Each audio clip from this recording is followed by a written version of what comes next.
कितनी गर्मी है। एक खच्चर, वहाँ कोई है। वड्डी छुप जाते हैं कहीं। चल वेट, हिलना मत। राम राम राम राम।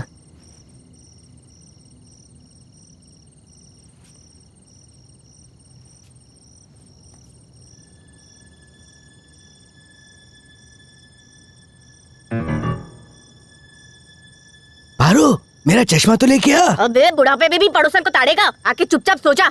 तू चश्मा तो लेके आ। वहाँ सामने के फ्लैट में कोई दिख रहा है। सुन, चश्मे के साथ टॉर्च भी लेके आना। हाँ, लाती हूँ। कन्हैया, यहाँ से निकलते हैं। अरे वो टॉर्च चला रही है।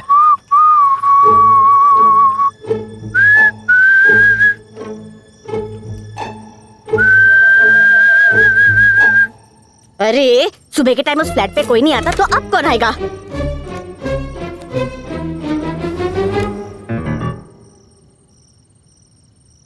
हे भगवान, चश्मा लगा के भी मैं तुझे दिखती नहीं। अरे सच कह रहा हूँ, मैंने वहाँ 2 आदमियों को देखा था। तो अंधेरे में 2 आदमी कैसे दिख गए? चल सो रे। अरे रुक तो।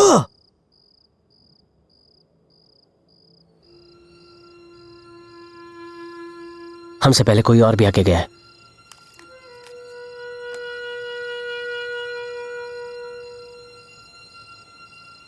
कंफर्म्ड। आदमी, शूज साइज 10, हाइट 5'11". जरा टॉर्च दे तो।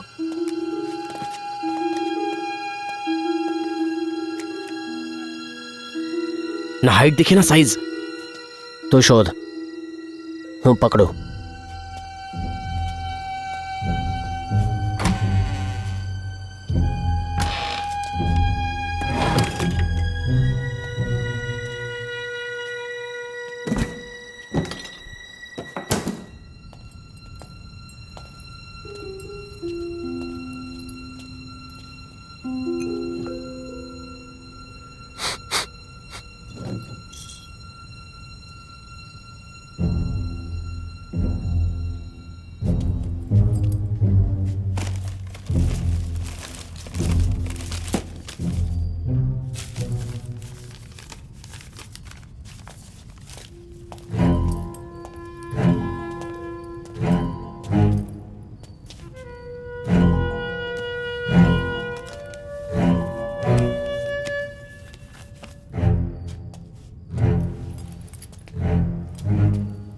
पूरी मेहनत बेकार, कुछ फायदा नहीं। चल वापस घर चलते हैं।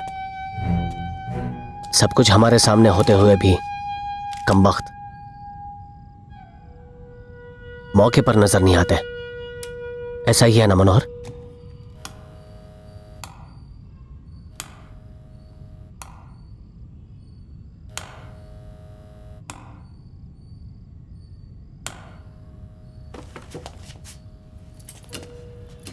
ये देख, ये तो कोई निशान है। इस टेबल पर कई दिनों की धूल जमी हुई है। सिर्फ यही जगह साफ है। यहां रखी चीज कोई ले गया है। लेकिन क्या?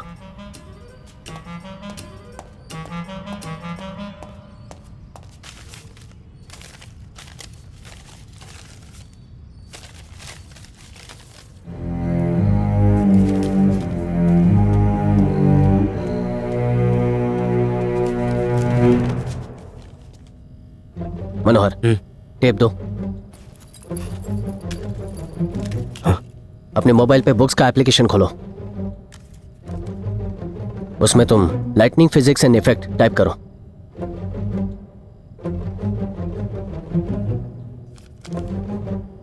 बुक के डायमेंशन सर्च करो। 21.5 bye 27.5 centimetre.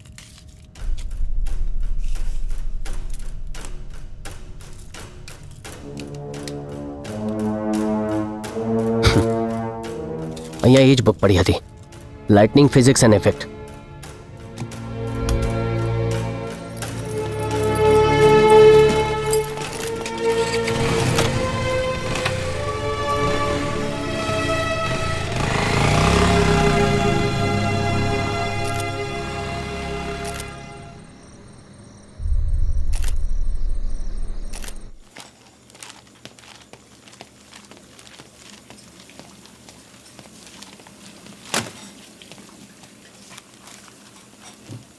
Detective Kanhaiya Pradyuman.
कहाँ चुक गए हम? किसने इंफॉर्मेशन लीक की? आता क्या करे अंकल?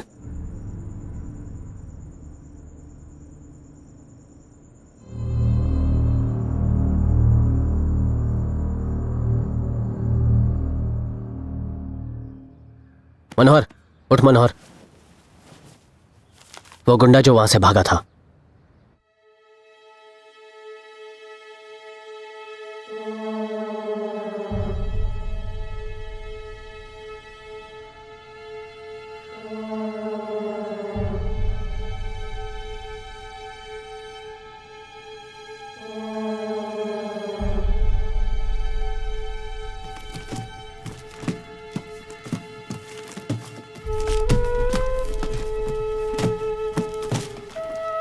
सर चाय.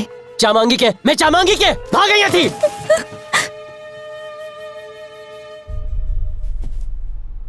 मनोहर, सुरेंद्र फिजिक्स का टीचर है, फिर स्टॉक ब्रोकर क्यों बना? स्टॉक ब्रोकर बना तो इंजीनियरिंग की बुक्स क्यों पढ़ रहा है? शेयर्स में घाटा हुआ होगा तो फिर से लाइन बदली होगी.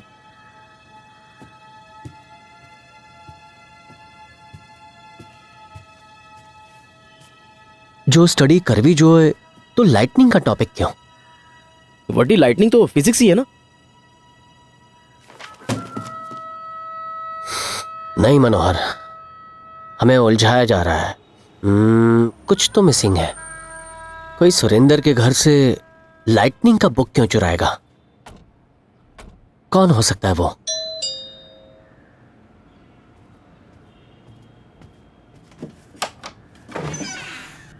Yes sir, how can I help you? Mister Kanhaiya Pradyuman ये रहते हैं?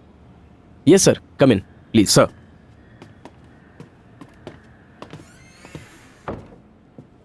बैठिए ना सर, प्लीज.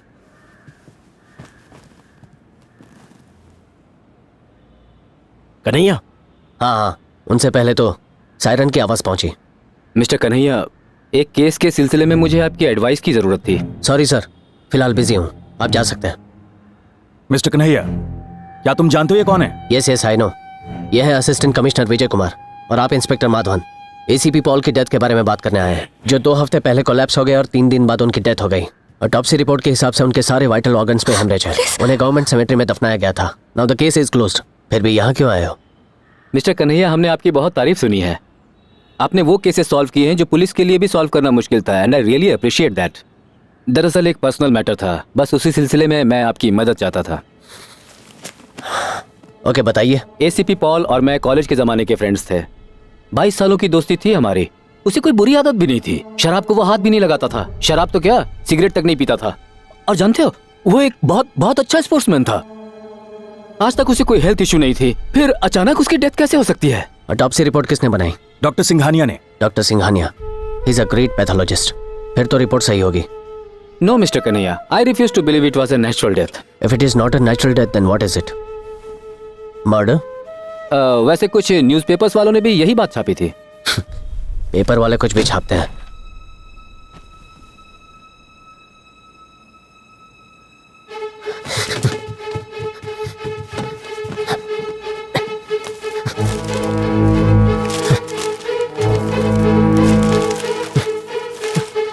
कन्हैया प्रद्युमन, एक नंबर में बुद्धू छे तू।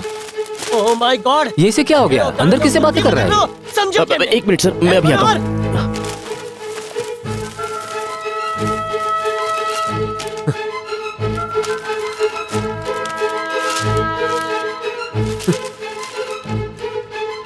लाइटनिंग से हुई सीईओ की मौत। मनोहर जल्दी आओ, केस सॉल्व થઈ ગયો। એ કનૈયા, નંબર નો બધું છું हुआ तुझे? કઈ રીતે મિસ થયું? क्या कर रहा है तू? जल्दी चल। क्या हो रहा है? सर मैं समझा करी हूँ। थी तुम्हें। ये जा कहाँ रहा है? ए, कन्हैया, रुक। अरे रुको। मिसेस दिवाकर को बुलाओगी बेटा? मम्मी, आपसे कोई मिलने आया है।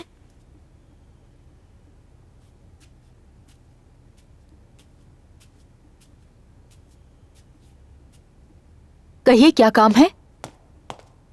अपने पति की मौत के बारे में आपने झूठ क्यों बोला? What? Who the hell are you? वो हादसा आपने देखा या सिर्फ इमेजिन किया? तुम क्या बकवास कर रहे हो? उसको झूठ क्यों बोला? मुझे झूठ बोलने की क्या जरूरत है?